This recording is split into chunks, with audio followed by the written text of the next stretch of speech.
Hello, it's Micah Riot here. It's April 18th of 2024. Today I'm making episode 69, and I needed something straightforward today, and something I've been thinking about making for a while because it's going to be very useful to many new clients. Today's episode is about tattoo care. Every tattoo artist that I know has slightly different care instructions. And that is probably because we were all taught a little bit differently, and then the practices we came to do for ourselves as we got tattooed and healed our own ink also diverged. As everyone's instructions for care are a little bit different, everybody's also convinced that theirs are the best. And my philosophy around it is that if you want me to give you care instructions, I'm happy to do so. If you stick to mine, because that's the best option for you.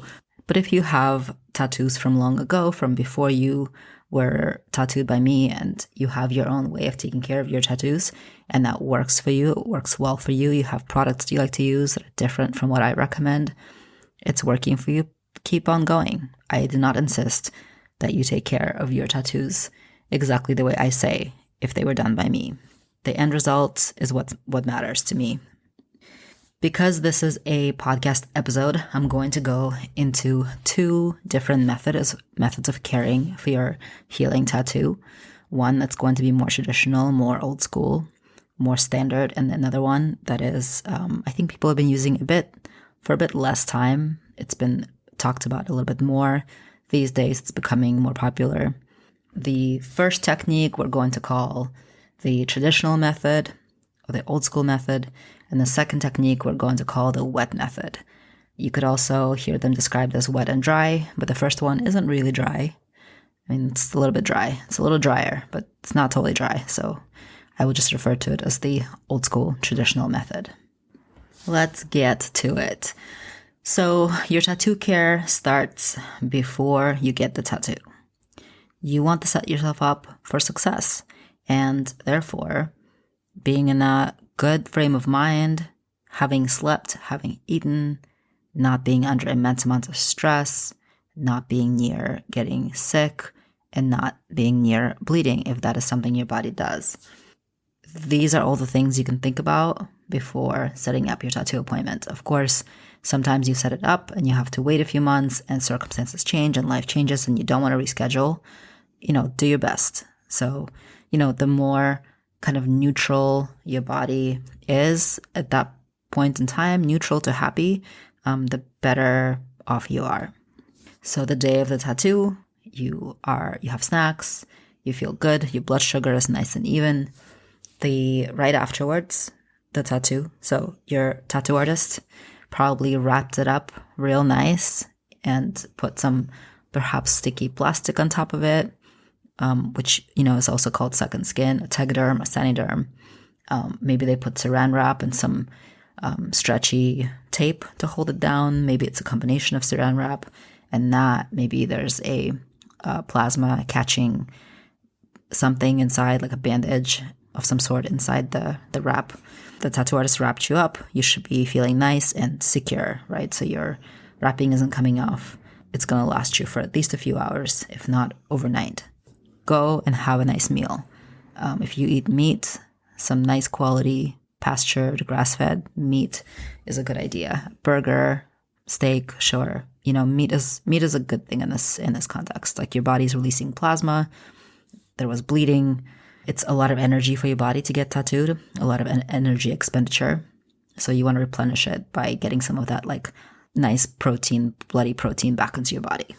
The reason why I think a burger or a steak, if you eat red meat, is a good idea is because it's the most like our own flesh.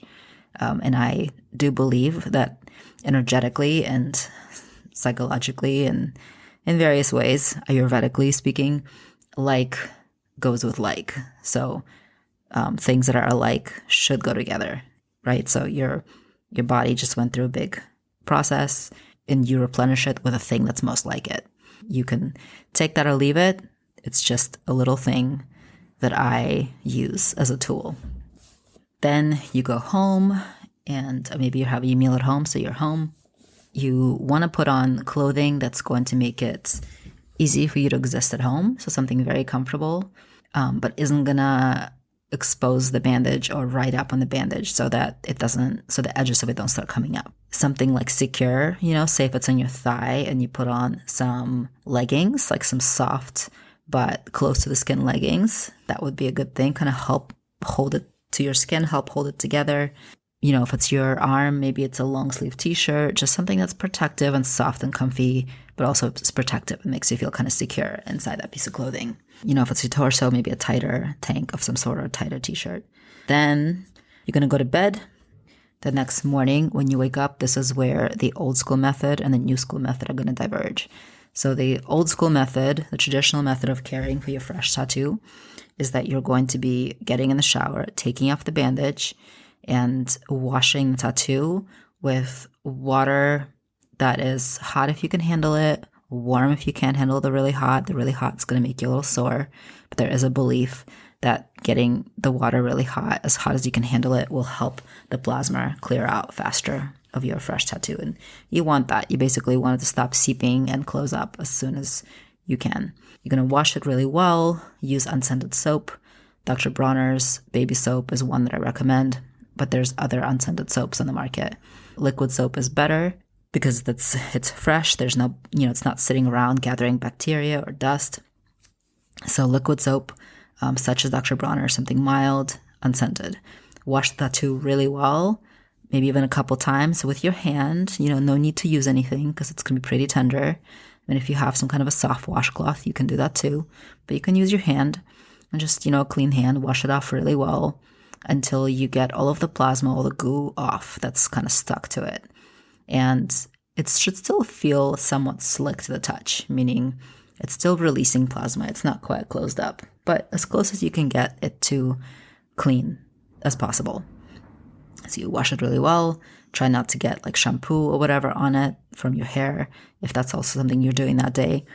You get out, you pat it dry with a clean towel or even paper towels if you have that in your house. Pat it dry, let it air out a little bit. Just let it breathe for a second, maybe 10 minutes, 10, 15 minutes. You just let it be. It's going to feel warm to the touch, and it's going to feel a little bit swollen still at that point. And, these things that I'm describing have more to do with a higher degree of coverage of ink in your skin than something that's small and just line work, right? Something that's really small, it just has line work. You'll feel some soreness, etc. But these instructions are not going to be as relative to that type of a tattoo because you won't notice these things as much. So my instructions are more to do with tattoos that have more ink in your skin that take a couple hours to do. Maybe there's a coverage of color or shading.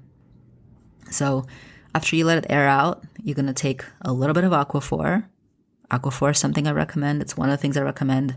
I like something thicker for that first few days to a week of caring for your tattoo. So you're going to take a little bit of Aquafor from the jar, or you can also use the kind that you spray on. They now have that. That's also very convenient. And you put a little bit of Aquafor in your tattoo, and just about a pea-sized amount. Again, depends on the size of your tattoo. Little goes a long way here. So you take it and you rub it across your tattoo, and you rub it in kind of surrounding skin as well, gently but firmly, until it just feels a little tacky to the touch. You don't want to have a thick layer of Aquafor sitting on top of your fresh tattoo. Reason being is that Aquafor is essentially liquid plastic, and you don't want it to cover up your pores to such an extent, to glop onto your pores to such an extent that it won't let your tattoo breathe at all. So if you put it on in a thin layer, some of that water will get absorbed into your skin, some of it will evaporate, it will kind of rub away with your clothing, and it will soon disappear.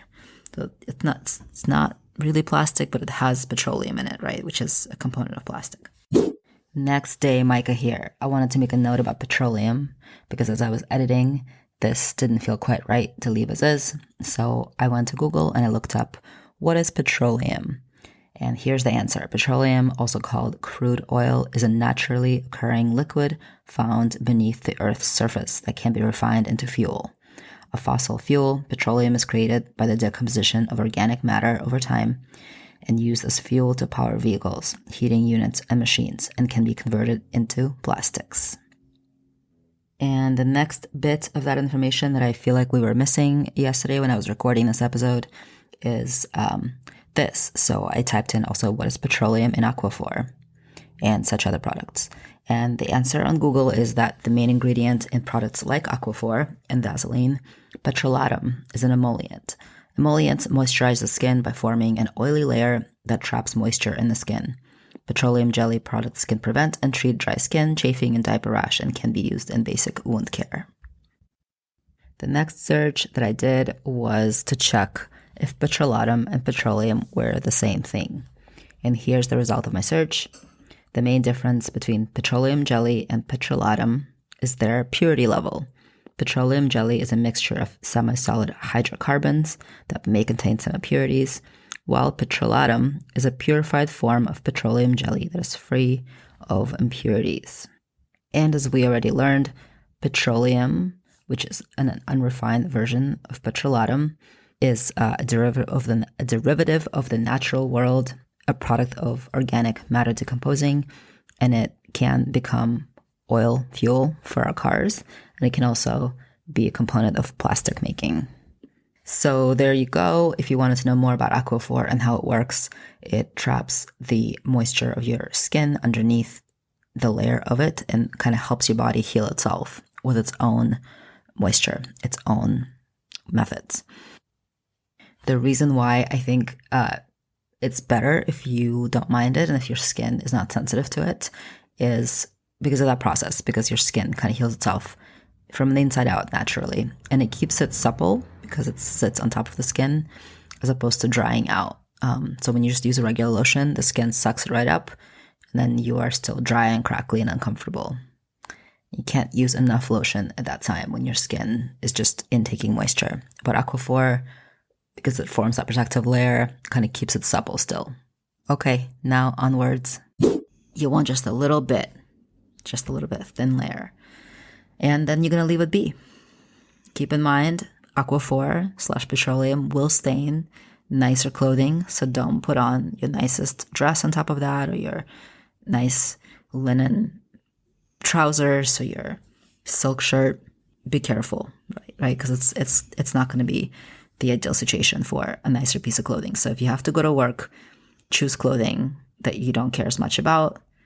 Also, cotton, loose, breathable is all good options, right? The kind of most casual, clean, breathable clothes that you can do for that, at least that week, if not two, that's good. The first day of the care of your tattoo is that what you do in the morning with the washing and the ointmenting, and then later in the day when you get home from work, wash it again. So wash it again with unscented soap, put a little bit of, let it breathe, put a little bit of Aquafor on it. That's it. And you do that again and again for the first few days. And, it kind of depends on your tattoo and how well you're healing and how fast it's going. But you're washing it a whole bunch for the first couple of days while it's closing up and forming that like new skin layer and that kind of little bit of crust and a little bit of starts to slough off skin, right? Old skin, like a burn, like a sunburn. So you're going to wash it, trying to get all the plasma off, that it's still releasing plasma for the first, say, 2 days. And you're going to wash it a few times during those days so that you can try to not get crusties, right? The plasma is what is going to form the crust. And if you keep washing the plasma off and you don't let it form, you don't let it dry, it's not going to form the crust. So as much as you can wash it the first couple days. If you are working from home, if you are at home for those first couple days, wash it more than twice a day. Wash it 3 or 4 times a day. If you can manage that, again, that is good. And if you can't, that's okay too. The truth is, your tattoo is going to heal. If you're a fairly healthy person, you take good care of your health, you sleep, you eat, you don't drink too much, it will heal. Almost surely, if you take a little bit of care of it, it will be grateful. Perhaps your healing will be easier the better care you take of it, but it's going to heal. If you're taking care of it and you're, again, washing it sometimes and ointmenting it, it's really rare to have problems with healing. And a note about the Aquafor If you don't want to use petroleum-based products, which some people don't, or they're sensitive to them, there's other things in the market you can use. You can use a whipped shea butter product or a cacao butter product. I think what's important is that it's soft consistency. So shea butter usually is fairly thick and clumpy. And if you get the whipped kind, you're going to be able to put it on your skin a lot easier. Aquafor is quite soft and silky on the hands. So the more, soft the consistency is, the easier it's going to be to get it onto your tattoo. And when it's sore, when it's those first few days after you get tattooed, when it's bruised, it is actually, you're going to see it makes a big difference if the product you're using is soft, which is also why I like using the spray on Aquafor, because I don't have to really rub it that much, right? And then it sprays it on your skin in a nice thin layer already. When I was being taught about tattoo care as part of my tattoo apprenticeship about 15 years ago, something that I was told that I still hold on to, because, we hold on to things we learn early on and keep repeating, is that aloe vera should not be in your tattoo care. When you first get tattooed, you don't use stuff with aloe vera in it, because aloe vera will make the skin heal faster than it normally would. And you don't want that to happen. You want there to be a natural process at the natural speed happening in your skin, in your body, for healing a fresh tattoo. I've held on to that information, and I now see often when I look at, brands that advertise tattoo care products that have aloe vera in them, I see that quite often. I do not use aloe vera products on my own healing tattoos, and I don't recommend them, but I see them, and I do not think that, what I was taught was the right way. Perhaps aloe vera is fine. I'm not personally willing to investigate, and I wouldn't recommend it to my clients, as I said, but I also don't want to say that the products out there that contain aloe vera are all bad or uninformed. However, as I said, I am choosing not to participate in the finding out. The two products that I have linked on my website to Amazon links are for care, besides Aquafor, are a whipped shea butter by Evan Healy, which comes in a little glass jar, and it's quite fancy. I think it's like $50 for not a very big jar, but it is lovely stuff. So soft, so delicious, so fresh, smells nice. I mean, their stuff is just beautiful. I love Evan Healy for so many of my body care, face care needs, but it's pricey, and I definitely don't think it's necessary. It's just nice if you can afford it. The other product that, I just went to have a look at the Evan Healy product. It is $40 for 1.9 ounces. The other product I have linked, which is a bit more accessible, it is Alafia. It's 11 ounces of the stuff. It's a big jar. It will last you a long time. It's not actually a jar. It's a plastic tub. So, Alafia is a brand that makes a lot of shea butter products for hair, for skin. And I personally think their stuff is nice. It's a clean product. It doesn't have a bunch of crap in it. In fact, it's just pure shea butter. It says so on the package. It's 11 ounces, as I said, and it's $14. So it's a much better bang for your buck. And I think it works really well. It's just fine. So the link I have on my website to the Amazon listing for it has two kinds. There's a passion fruit scent, and there's an unscented version. And I would get the unscented version every time. I recommend the unscented version. So you just have to, when you go to the website, make sure that you click the unscented version, is what I recommend. That's basically the care for your fresh healing tattoo. After those first few days, you can stop washing it quite as much. Once a day will be enough. Try not to get the sloughing, coming off skin off before it's ready to come off. So don't pick at it. Don't pull on those dregs of skin. Let it be. Let it fall off on its own. And keep moisturizing carefully. Maybe spray the Aquafor, pat on the shea butter.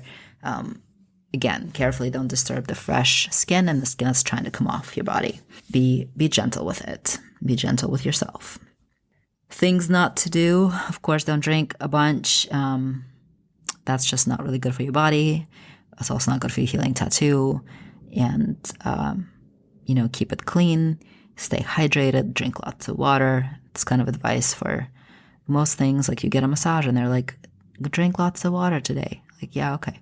I try to drink lots of water every day. So drink lots of water, eat fresh vegetables, and give your tattoo some air, but not sun. You don't want to be sitting out in the sun with it. Please don't go in the ocean with your fresh tattoo, or the river, or the lake. Don't be in the sun with it. It's basically it's essentially a sunburn. It acts like a sunburn. Your skin will come off. It's all, raw. It's a wound. It's like a bad sunburn. So you don't want to be sitting in the sun with it. Sun damages your skin. And it's fresh and healing, so you don't want to be putting on sunscreen. So let it heal before you sit out in the sun with it, please. Other things not to do: don't let your cats and dogs go near it. They have bacteria. Don't soak it. So no swimming of any kind in the pool, anywhere. No hot tubbing. No taking baths while still healing. So those first 10 days to 2 weeks, don't take baths. No Bikram yoga, right? Like excessive sweating. Basically, you don't want to submerge your fresh tattoo in wetness and hold it there. It will interrupt the healing process. It could give an infection. Don't do it. And showering is fine. You're having a little shower, wash it off. You're all good. All good to go. Also, no gardening or no fresh soil, right? Fresh soil has bacteria. Don't put that anywhere near your fresh healing tattoo. I have to give a note of caution. You have to seek medical help if you do see some really concerning signs.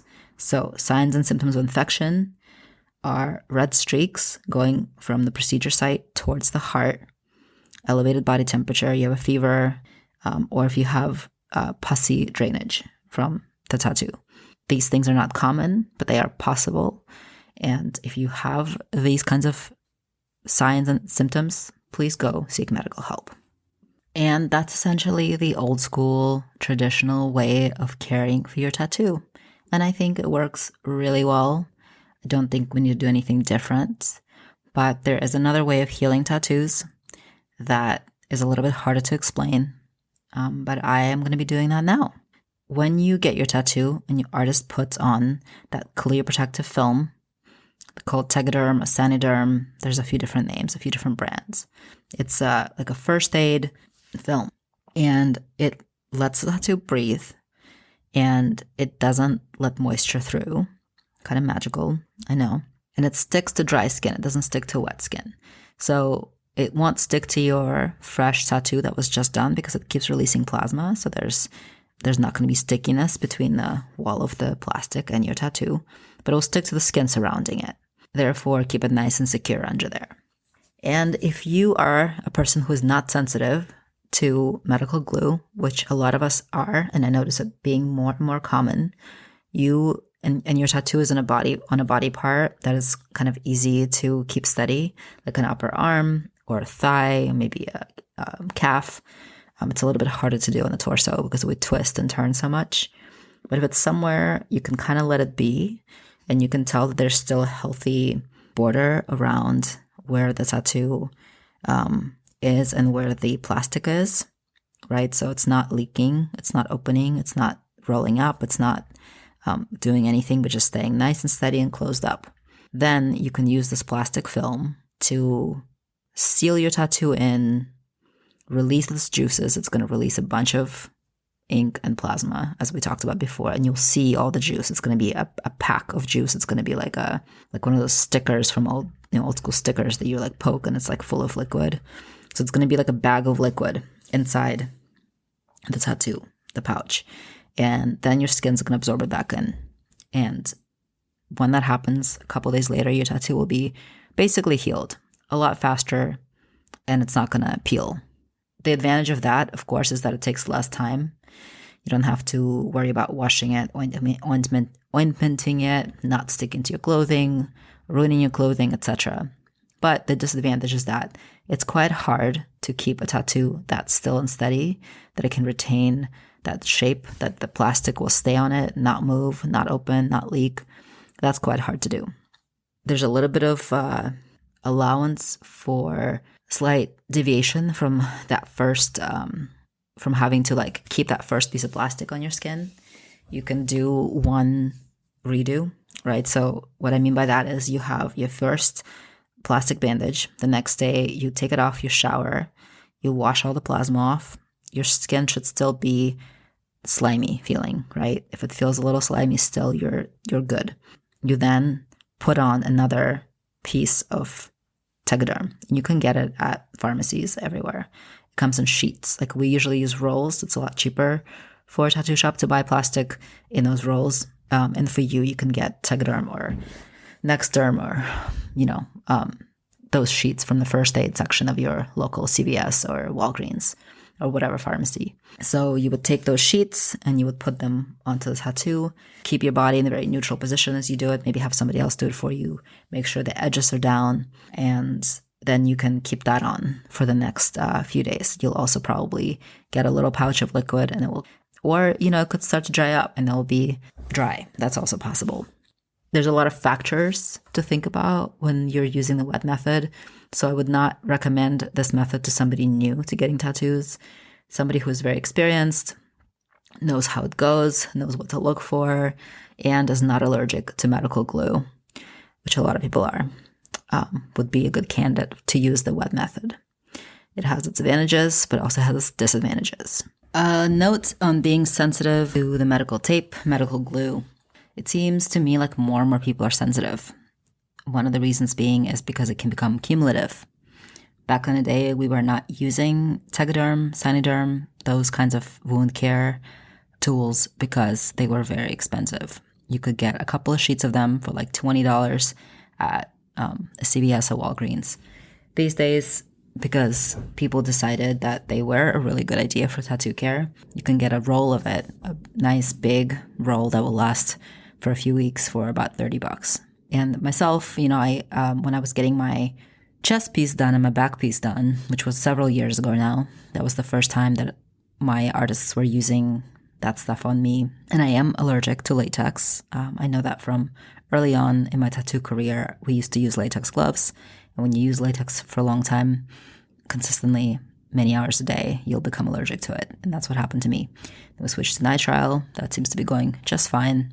I do have some skin issues, have some eczema and some irritations, and it is sensitive. Kind of came on in my 20s. It was not something I experienced much as a kid. But yeah, I'm allergic to latex. And so I thought that maybe tegaderm, saniderm have latex in them. It's unclear from the packaging, but if you are allergic to latex, I would say that you shouldn't be using them. And if you keep using them, you might become sensitive. And what it looks like for me is that I get edge of the plastic. So it's usually a straight edge, unless you cut it, but it's usually a straight edge, has corners. The edge of those sheets becomes red and inflamed and raised on me, and it gets very itchy, and I start to develop blisters. It happens fairly fast. I don't even have to keep the bandage on for that long, a couple hours. I could develop blisters, especially if it's in a more sensitive area, like an underarm or kind of like near the armpit, on the soft part of your upper arm on the inside or inner thigh, something like that. It will happen fast. And then I'll have those blisters. They'll be itchy, they'll be irritated, and they'll be scarred for like a month or two, way beyond the healing of the tattoo. To me, it's not really worth it. People have reported being sensitive in similar ways, and they would be like, I've been hearing this a lot more lately, where people will be like, tattoo healed fine, but I'm clearly sensitive to something that you used. And I'll be like, it's the plastic wrap. Good to know. We're not going to use that again. It's so convenient. It's so easy to keep your tattoo clean and breathing for that first day, for after the tattoo session. It's so much nicer than using saran wrap and like paper tape or something. So if possible, if a person can tolerate it, if it's not a big deal to their skin, I will use the tegaderm. Yeah, I'm seeing sensitivity more and more, and I tell people to watch out for it because it can become cumulative. The more you use it, the more likely you are to develop an allergy. Yeah, those glues are really harsh. I hope that maybe medicine will continue to work on that and create another type of wound plastic wrap care that is going to be less of a problem for people like me and a lot of other people that I tattoo.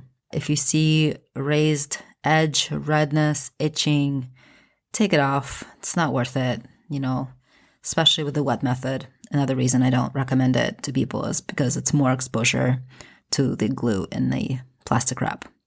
And those are the two methods of healing your fresh ink. I hope this was helpful. And if you have questions, don't hesitate to reach out. And also look on my website. I have a bunch of information on there. I have links to the products I mentioned earlier. I hope you're having a lovely day, and I'll see you next week.